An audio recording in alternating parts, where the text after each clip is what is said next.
بسم اللہ الرحمن الرحیم نحمدہ ونصلی ونسلم علی رسولہ الکریم اما بعد فاعوذ باللہ من الشیطان الرجیم بسم اللہ الرحمن الرحیم انا انزلناہ فی لیلۃ القدر وما ادراک ما لیلۃ القدر لیلۃ القدر خیر من الف شہر تنزل الملائکۃ والروح فیہا باذن ربہم من کل امر سلام ہی حتی مطلع الفجر صدق اللہ مولانا العظیم وقال النبی صلی اللہ علیہ وآلہ وصحبہ وسلم من قام لیلۃ القدر ایمانا واحتسابا غفر له ما تقدم من ذنبه او كما قال صلی اللہ علیہ وسلم ان اللہ وملائکتہ یصلون علی النبی یا ایہا الذین آمنوا صلوا علیہ وسلموا تسلیما اللہم صل علی سیدنا مولانا محمد وعلی آلہ وعطرتہ بعدد کل معلوم لک۔ ماہ رمضان کے آخری عشرے میں اللہ تبارک و تعالیٰ نے شب قدر کو پوشیدہ رکھا ہوا ہے۔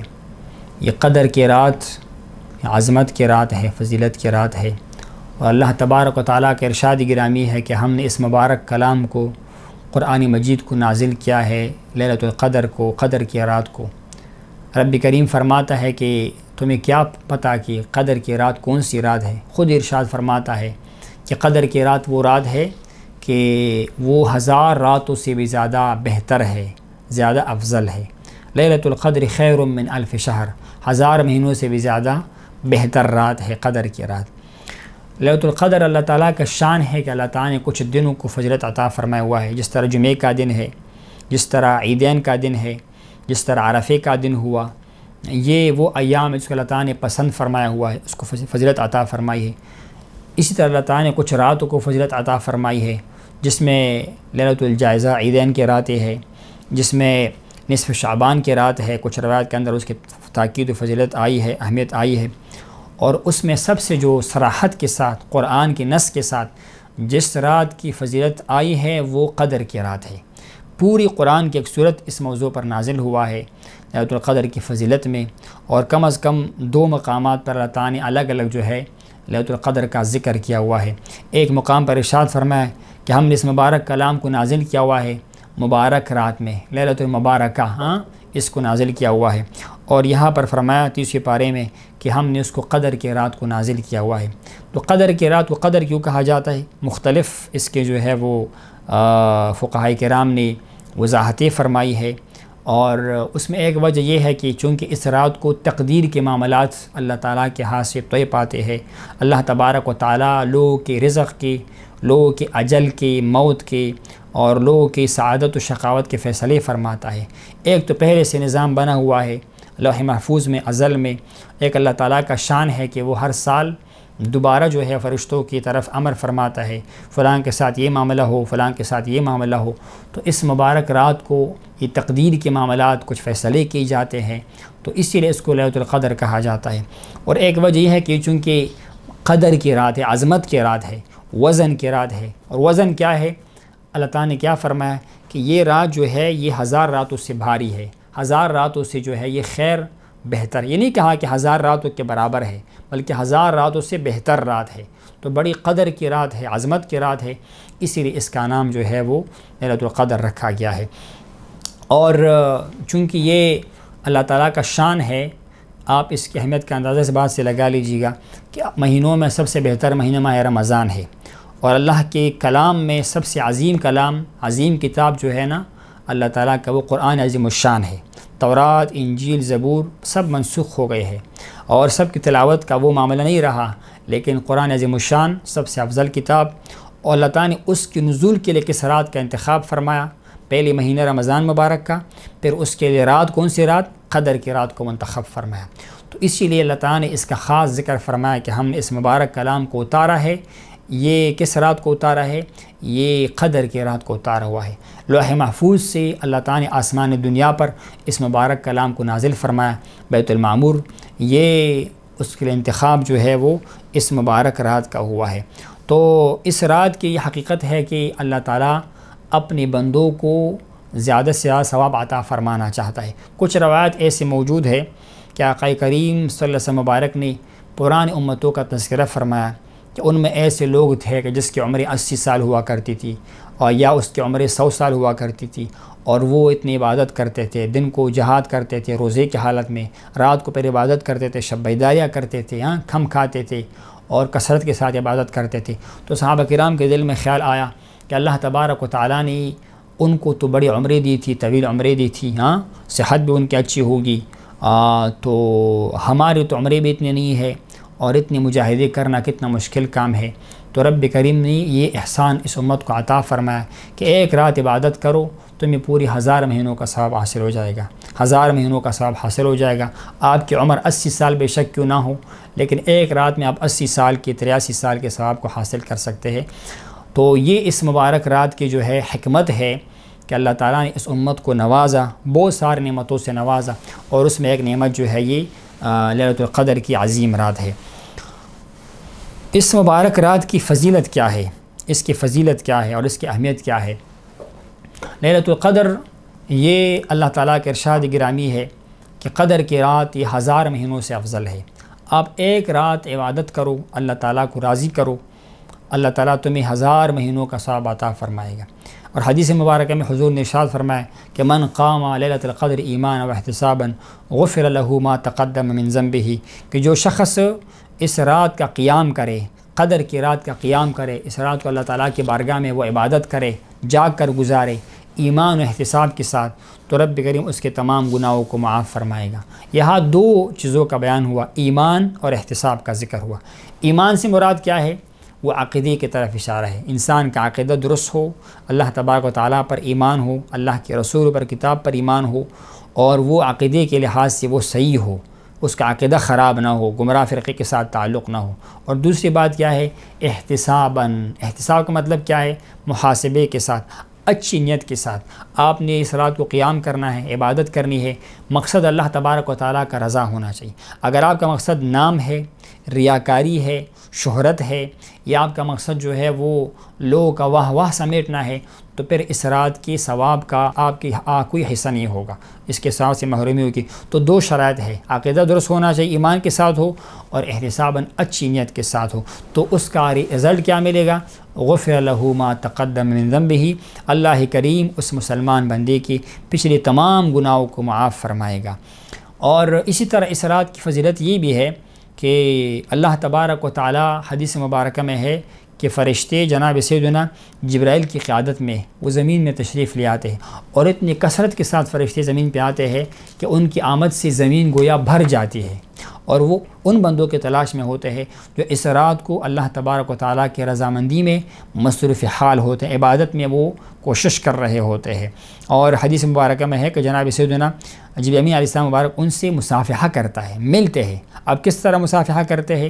ظاہراً ہمارے عقل سے ماوراء بات ہے، روحانیتاً ملاقات ہوتی ہے، یا کسی انسان کا شکل میں ملاقات کرتا ہے، یا ان کے ساتھ آ کے بیٹھ جاتا ہے، اس کو اندازہ ہو نہ ہو، تو یہ ہے کہ اس رات کی یہ عظمتی اور برکتیں ہے۔ اور آقا کریم مبارک کا کیا معاملہ تھا کہ آپ مبارک ایک رات باہر تشریف لے آئی صحابہ کرام کے پاس۔ یہ حکمت آپ کو بیان کر رہا ہوں کہ اس رات کو اللہ تعالیٰ نے پوشیدہ کیوں رکھا ہوا ہے۔ ایک روایت اس میں یہ ہے کہ یہ ماہ رمضان کے کسی بھی دن کو ہو سکتا ہے، کسی بھی رات کو ہو سکتا ہے یہ لیلۃ القدر، لیکن کثرت کے ساتھ حدیث بات کی طرف اشارہ کرتی ہے کہ اس کو آخری رمضان کے 10 ایام میں 10 راتوں میں تلاش کرو۔ حضور کے ارشاد گرامی ہے، آپ نے ارشاد فرمایا تحروا لیلۃ القدر، اس رات کو تم لوگ تلاش کرو، تم لوگ اس رات کو تلاش کرو۔ اور ایک روایت میں ہے کہ التمسوها، اس کو یہ بھی التماس کے معنی تلاش کے معنی میں ہے، فی العشر الاواخر من رمضان، رمضان کے آخری 10 دنوں میں۔ تو حضور نے اس کے بارے میں ارشاد فرمایا۔ اور ایک اور مقام پر ارشاد فرمایا کہ حضور نے فرمایا کہ مجھے دکھایا گیا کہ قدر کی جو رات ہے وہ آخری 7 دنوں میں ہے، آخری 7 دنوں میں ہے۔ ایک روایت میں ہے کہ جب 5 دن رہ جائے، ایک روایت میں ہے کہ جب 3 دن رہ جائے، ایک میں ہے کہ جب 7 دن رہ جائے۔ تو مقصد یہ ہوا، پھر ایک روایت میں ہے کہ اس کو طاق راتوں میں تلاش کرو۔ تو احادیث مبارکہ مختلف آئی ہے پورے رمضان کے بارے میں، پھر آخری 10 دنوں کے بارے میں، اور پھر یہ ہے کہ اس کو آپ لوگ آخری 7 دنوں میں، اور پھر فرمایا کہ طاق راتوں میں تلاش کرو۔ 21 رمضان کو تلاش کرو، 23 کو تلاش کرو، 25 کو اس کے طلب میں رہو، 27 کو طلب میں رہو، 29 کو طلب میں رہو۔ تو حکمت اس میں یہ ہے کہ اللہ تبارک و تعالیٰ چاہتا ہے کہ مسلمان اس ماہ مبارکہ کی آخری ایام بطور خاص عبادت میں گزارے۔ وہ اس لالچ میں رہے گا، اس طلب میں رہے گا تو عبادت کرے گا، ان راتوں کا قیام کرے گا تو زیادہ سے زیادہ ثواب کو حاصل کر سکے گا۔ ایک روایت میں ہے حضور پاک کا اپنا عمل کیا ہے کہ آپ مبارک حضور نے اپنا معمول کیا رکھا ہوا تھا کہ آپ مبارک فرماتے ہیں، جناب عائشہ صدیقہ فرماتے ہیں کہ حضور مبارک یجتہد فی العشر الاواخر ما لا یجتہد فی غیرہ، آپ مبارک ان 10 راتوں میں اتنی کثرت کے ساتھ اجتہاد کرتے تھے، کوشش کرتے، عبادت کرتے تھے کہ اس کے علاوہ میں نے کبھی آپ کو اس طرح کوشش کرتے ہوئے، عبادت کرتے ہوئے نہیں پایا۔ تو یہ عبادت کی راتیں ہیں، اللہ تعالیٰ کو راضی کرنے کی راتیں ہیں، اس کو منانے کی راتیں ہیں۔ اور اسی طرح ایک اور روایت میں ارشاد فرماتے ہیں کہ کان رسول اللہ صلی اللہ علیہ وسلم اذا دخل العشر شد میزرہ واحیا لیلہ وایقظ اہلہ، آپ مبارک اپنے کمر کو کس لیتے تھے، جس طرح لوگ کام کے واسطے کمر کو باندھ لیتے ہیں نا، کنایا ہے، یعنی آپ اتنی زیادہ عبادت کے لیے وابستہ ہو جاتے، تیار ہو جاتے تھے۔ اور وَأَحْيَا لَيْلَهُ، آپ مبارک اپنی رات کو جا کر گزارا کرتے تھے۔ اور تیسرا کام کیا کرتے تھے؟ وَأَيْقَظَ أَهْلَهُ، آپ مبارک اپنے اہل خانہ کو جگاتے تھے نماز کے لیے، اللہ تعالیٰ کے ذکر کے لیے۔ ورنہ حضور کا معمول یہ تھا کہ رات کو اٹھتے تھے، بڑے آرام سے اٹھتے تھے، آپ کی کوشش ہوتی تھی کسی گھر والوں کو تکلیف نہ ہو، کسی کی نیند خراب نہ ہو جائے، لیکن رمضان کے آخری 10 ایام میں آپ مبارک راتوں میں اپنے اہل خانہ کو جگاتے تھے، ان کو اللہ تعالیٰ کے بعد کی طرف مائل فرمایا کرتے تھے۔ تو یہ اس رات کی جو ہے وہ فضیلت ہے اور اس رات کی جو ہے وہ اہمیت ہے۔ اس رات کی اعمال کون سے؟ ایک انسان کو اگر شب قدر مل جاتی ہے، اس رات کو پا لیتا ہے تو کون سا عمل کرے، وہ کون سا کام کرے؟ تو سب سے پہلا کام تو یہ ہے کہ انسان جو ہے وہ اس رات کا طلب کرے۔ اصل چیز طلب کرنا ہے، یعنی وہ حدیث مبارکہ میں نا کہ طلب العلم فریضہ، علم کا طلب کرنا فرض ہے۔ علم کا حاصل ہونا یا عالم دین کا باقاعدہ بندے کا عالم دین بننا یہ اللہ تعالیٰ کے فضل کے ساتھ ہے، توفیق کے ساتھ ہے، حالات کے ساتھ ہے، لیکن طلب کرنا ضروری ہے۔ تو اس مبارک رات کا طلب کرنا چاہیے ایک مسلمان کے لیے، جس کو اللہ تعالیٰ کے فضل کا تلاش ہو، اس عظیم مہینے میں حدیث مبارکہ میں ہے اس بندے کے لیے ہلاکت ہو جو رمضان کے مہینے کو پائے اور وہ گناہوں سے پاک نہ ہو جائے، ان کی مغفرت نہ ہو جائے۔ تو اس کے لیے بہترین ایام آخری 10 ایام 10 راتیں ہیں، اور ان میں پھر طاق راتیں ہیں۔ طاق راتوں میں چونکہ اللہ تعالیٰ نے اس مبارک رات کو پوشیدہ رکھا ہوا ہے، قدر کے رات کو، تو ان راتوں کا وہ قیام کرے۔ حدیث میں کیا ہے؟ من قام مطلب کیا؟ یعنی جاگ کر گزارنا، عبادت میں گزارنا، ذکر میں گزارنا۔ تو پہلا کام تو یہ ہے۔ تراویح کی نماز سنت مؤکدہ ہے، ہر حال میں پڑھنی چاہیے، بغیر معتکف کے لیے، اور یا ویسے بندہ مسلمان ہو اس کو پڑھنا چاہیے۔ اور اس کے علاوہ جو ہے کیا کرنا ہے؟ دعاؤں کا کثرت کرنا ہے۔ اما عائشہ فرماتے ہیں کہ میں نے عرض کیا رسول اللہ، اور کبھی اللہ تعالیٰ نے مجھے اس مبارک رات کا نصیبہ عطا فرمایا تو مجھے کیا کرنا چاہیے، کیا پڑھنا چاہیے، کیا کرنا چاہیے؟ تو حضور نے فرمایا کہ قولی اللہم انک عفو تحب العفو فاعف عنی، یہ دعا کرو کہ یا اللہ تو درگزر فرمانے والا ہے، کثرت سے معاف فرمانے والا ہے اور معافی کو پسند فرماتا ہے، یا اللہ میری خطاؤں سے، گناہوں سے بھی درگزر فرما۔ یعنی مغفرت کی دعا، عافیت کی دعا، ایک ہے صرف مغفرت کی دعا، ایک ہے عافیت کی دعا۔ ان میں فرق کیا ہے؟ یاد رکھیے گا، مغفرت یہ ہے نا کہ آپ کی غلطی خطا کرے اور اس کے بعد آپ بخشش طلب کریں، تو وہ بندہ کہے گا ٹھیک ہے میں نے آپ کو بخش دیا، لیکن وہ اس کا خیال رہتا ہے، اس کا ذکر رہتا ہے کہ آپ سے کبھی غلطی تو ہوا ہے۔ اور عفو کیا ہے؟ وہ پوشیدہ کرنا، ستر ڈالنا، گناہ بھی بخش دیا، معاف بھی کر دیا۔ اس کے اوپر جس طرح بندہ کوئی کسی جگہ پر خدا نہ کرے گندگی پڑا ہوا ہو، آپ اس کے اوپر پانی ڈالے، اس کو صاف کرے، اور یا اس کے اوپر مٹی ڈالے، وہ ختم کرے، تو اس طرح معافی کا مطلب ہے۔ تو اللہ تعالیٰ سے اس رات کو عفو کثرت کے ساتھ طلب کرنا چاہیے کہ وہ اس رات کو جو ہے خاص رحمت کے ساتھ جو ہے وہ بندوں کی طرف متوجہ ہوتا ہے۔ اور حدیث مبارکہ میں ہے، جناب انس سے روایت ہے، میں نے پہلے بھی اشارہ کیا کہ اس رات کو جناب سیدنا جبریل امین تشریف لے آتے ہیں فرشتوں کے جرمٹ میں، جماعت میں، اور وہ جو بندے بھی اللہ کے ذکر میں چاہے قائم ہو، کھڑا ہو، چاہے بیٹھا ہوا ہو، ان کو سلام کرتے ہیں اور ان کے لیے دعائیں کرتے ہیں، ان کے لیے استغفار کرتے ہیں، استغفار کرتے ہیں، اور وہ ان بندوں کو جو ہے مبارکباد دیتے ہیں کہ اللہ تعالیٰ نے تمہیں جو ہے اس کام کے لیے چنا ہوا ہے۔ پھر فرماتے ہیں کہ جب رمضان کا مہینہ مکمل ہو جائے، آخر عشرہ مکمل ہو جائے تو اللہ تبارک و تعالیٰ فرشتوں کو فرماتے دیکھو میرے بندوں کو، میرے بندوں کو دیکھو، انہوں نے مجھے خوش کیا، میرے لیے نمازی پڑھی، روزے رکھے، ان کا یہ محنت آپ نے دیکھا، تو اے فرشتوں کہو ان کا اجر کیا ہونا چاہیے، میں کیا بدلہ ان کو عطا کروں۔ تو اللہ تعالیٰ خود فرماتا ہے کہ میرے بندو، میرے شان کی قسم، میرے ملائکہ، میری عزت کی قسم، جلال کی قسم، میں نے جو ہے ان سب کو معاف فرمایا ہوا ہے، اور میں نے ان کی تمام خطاؤں کو وہ حسنات سے، نیکیوں سے تبدیل کیا ہوا ہے، اور یہ لوگ لوٹیں گے اپنے گھروں کو عید کی نماز پڑھنے کے بعد اس حال میں کہ مغفور اللہم، سب کے سب کو میں نے معاف کیا ہوا ہوگا، ان کی میں نے بخشش کی ہوگی۔ تو یہ مبارک رات انسان کو اگر نصیب ہوتا ہے، یا ویسے بھی قدر کی رات ہو، طاق رات ہو، اس کا قیام کرنا چاہیے، اس میں طاعت ذکر الہی ہونی چاہیے، ہو سکے صلاۃ و تسبیح پڑھنی چاہیے، تسبیح کی نماز اس کے بہت زیادہ فضیلت آئی ہے۔ حضور پاک نے کیا فرمایا کہ یہ اگر تم پڑھو گے تو اللہ تعالیٰ تمہاری پچھلی گناہوں کو، چھوٹے گناہوں کو، بڑی گناہوں کو، کھلے اور پوشیدہ تمام گناہوں کو معاف فرمائے گا۔ تو یہ کرنا چاہیے۔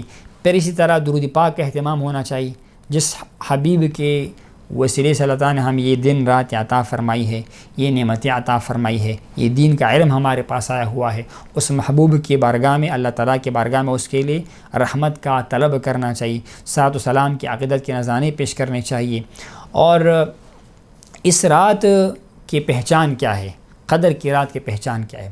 تو دیکھیے گا اللہ تعالیٰ نے اس رات کو پوشیدہ رکھا ہوا ہے، یہ حکمت ہے اللہ تبارک و تعالیٰ کا۔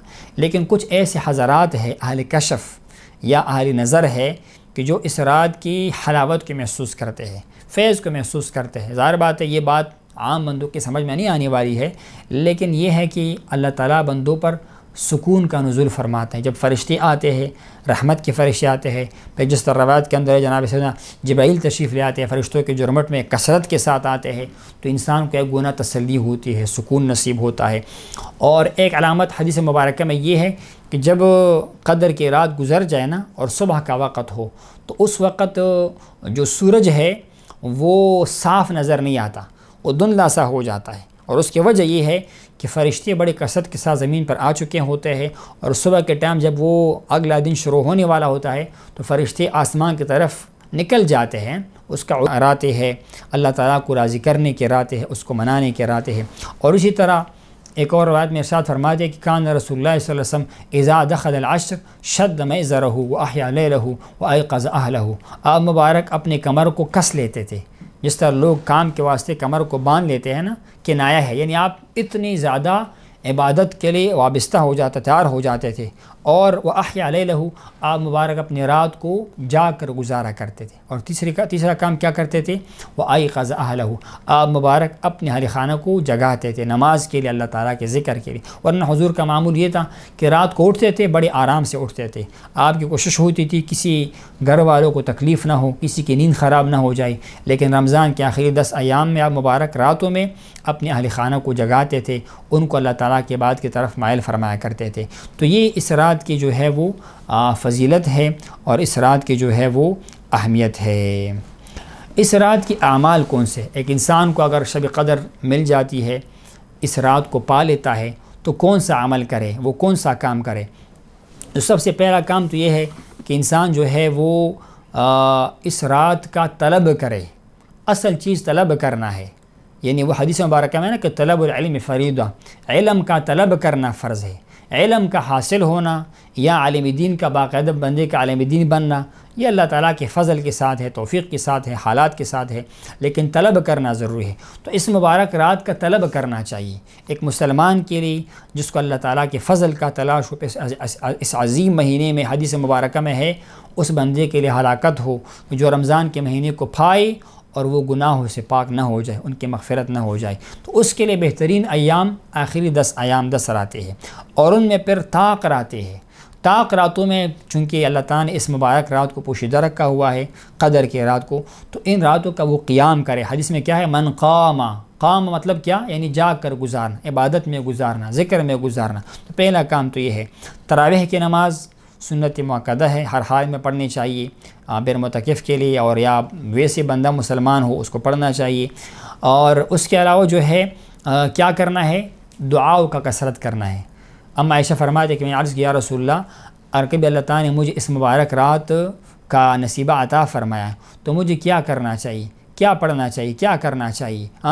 تو حضور نے فرمایا کہ قولی اللہم انک عفو تحب العفو فاعف عنی، یہ دعا کرو کہ یا اللہ تو درگزر فرمانے والا ہے، کثرت سے معاف فرمانے والا ہے اور معافی کو پسند فرماتا ہے، یا اللہ میری خطاؤں سے، گناہوں سے بھی درگزر فرما۔ یعنی مغفرت کی دعا، عافیت کی دعا، ایک ہے صرف مغفرت کی دعا، ایک ہے عافیت کی دعا۔ ان میں فرق کیا ہے؟ یاد رکھیے گا، مغفرت یہ ہے نا کہ آپ کوئی غلطی خطا کریں اور اس کے بعد آپ بخشش طلب کریں، تو وہ بندہ کہے گا ٹھیک ہے میں نے آپ کو بخش دیا، لیکن وہ اس کا خیال رہتا ہے، اس کا ذکر رہتا ہے کہ آپ سے کبھی غلطی تو ہوا ہے۔ اور عفو کیا ہے؟ وہ پوشیدہ کرنا، ستر ڈالنا، گناہ بھی بخش دیا، معاف بھی کر دیا۔ اس کے اوپر جس طرح بندہ کوئی کسی جگہ پر خدا نہ کرے گندگی پڑا ہوا ہو، آپ اس کے اوپر پانی ڈالے، اس کو صاف کرے، اور یا اس کے اوپر مٹی ڈالے، وہ ختم کرے، تو اس طرح معافی کا مطلب ہے۔ تو اللہ تعالیٰ سے اس رات کو عفو کثرت کے ساتھ طلب کرنا چاہیے کہ وہ اس رات کو جو ہے خاص رحمت کے ساتھ جو ہے وہ بندوں کی طرف متوجہ ہوتا ہے۔ اور حدیث مبارکہ میں ہے، جناب انس سے روایت ہے، میں نے پہلے بھی اشارہ کیا کہ اس رات کو جناب سیدنا جبرائیل امین تشریف لے آتے ہیں فرشتوں کے جرمٹ میں، جماعت میں، اور وہ جو بندے بھی اللہ کے ذکر میں چاہے قائم ہو، کھڑا ہو، چاہے بیٹا ہوا ہو، ان کو وہ سلام کرتے ہیں اور ان کے لیے دعائیں کرتے ہیں، ان کے لیے استغفار کرتے ہیں، استغفار کرتے ہیں، اور وہ ان بندوں کو جو ہے مبارکباد دیتے ہیں کہ اللہ تعالیٰ نے تمہیں جو ہے اس کام کے لیے چنا ہوا ہے۔ پھر فرماتے ہیں کہ جب رمضان کا مہینہ مکمل ہو جائے، آخر عشرہ مکمل ہو جائے، تو اللہ تبارک و تعالیٰ فرشتوں کو فرماتے دیکھو میرے بندوں کو، میرے بندوں کو دیکھو، انہوں نے مجھے خوش کیا، میرے لیے نمازی پڑھی، روزے رکھے، ان کا یہ محنت آپ نے دیکھا، تو اے فرشتوں کہو ان کا اجر کیا ہونا چاہیے، میں کیا بدلہ ان کو عطا کروں۔ تو اللہ تعالیٰ خود فرماتا ہے کہ میرے بندو، میرے شان کی قسم، میرے ملائکہ، میری عزت کی قسم، جلال کی قسم، میں نے جو ہے ان سب کو معاف فرمایا ہوا ہے، اور میں نے ان کی تمام خطاؤں کو وہ حسنات سے، نیکیوں سے تبدیل کیا ہوا ہے۔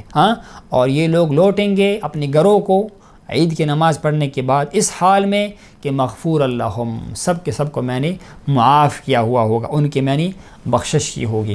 تو یہ مبارک رات انسان کو اگر نصیب ہوتا ہے، یا ویسے بھی قدر کی رات ہو، طاق رات ہو، اس کا قیام کرنا چاہیے، اس میں طاعت، ذکر الہی ہونی چاہیے، ہو سکے صلاۃ و تسبیح پڑھنی چاہیے، تسبیح کی نماز، اس کی بہت زیادہ فضیلت آئی ہے۔ حضور پاک نے کیا فرمایا کہ یہ اگر تم پڑھو گے تو اللہ تعالیٰ تمہاری پچھلی گناہوں کو، چھوٹے گناہوں کو، بڑی گناہوں کو، کھلے اور پوشیدہ تمام گناہوں کو معاف فرمائے گا۔ تو یہ کرنا چاہیے۔ پھر اسی طرح درود پاک کا اہتمام ہونا چاہیے، جس حبیب کے وسیلے سے اللہ تعالیٰ نے ہم یہ دن رات عطا فرمائی ہے، یہ نعمتیں عطا فرمائی ہے، یہ دین کا علم ہمارے پاس آیا ہوا ہے، اس محبوب کی بارگاہ میں، اللہ تعالیٰ کی بارگاہ میں اس کے لیے رحمت کا طلب کرنا چاہیے، صلاۃ و سلام کی عقیدت کے نذرانے پیش کرنے چاہیے۔ اور اس رات کی پہچان کیا ہے، قدر کی رات کی پہچان کیا ہے؟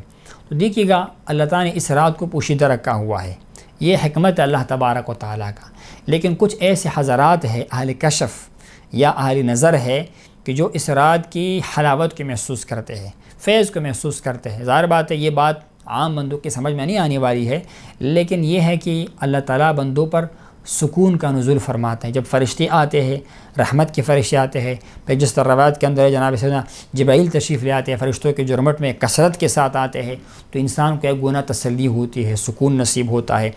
اور ایک علامت حدیث مبارکہ میں یہ ہے کہ جب قدر کی رات گزر جائے نا اور صبح کا وقت ہو، تو اس وقت جو سورج ہے وہ صاف نظر نہیں آتا، وہ دھندلا سا ہو جاتا ہے، اور اس کی وجہ یہ ہے کہ فرشتے بڑی کثرت کے ساتھ زمین پر آ چکے ہوتے ہیں، اور صبح کے ٹائم جب وہ اگلا دن شروع ہونے والا ہوتا ہے تو فرشتے آسمان کی طرف نکل جاتے ہیں، اس کا عروج شروع ہو جاتا ہے، تو گویا وہ اس کے جو نورانی پر ہے وہ سورج کے سامنے آ جاتے ہیں، اور اس کی وجہ سے سورج کی روشنی جو ہے وہ کم ہو جاتی ہے۔ یہ ظاہر بات ہے، ایک عام حس میں آنے والی بات نہیں ہے، لیکن حقیقت ہے، حضور نے ارشاد فرمایا ہوا ہے اور تجربے سے بھی ثابت ہو چکا ہے یہ بات تو یہ ہے کہ ایک پہچان اس کی یہ ہے کہ اگلے دن کا جو سورج ہے وہ صبح کے ٹائم صاف نہیں ہوتا. ویسے موسم کی وجہ سے بھی ہو سکتا ہے، لیکن اگر موسم عام طور پر صاف ہو، بادل وغیرہ نہ ہو اور سورج صاف نظر نہ آئی، تو یہ بھی ایک علامت ہے کہ یہ جو ہے قدر کی رات ہے.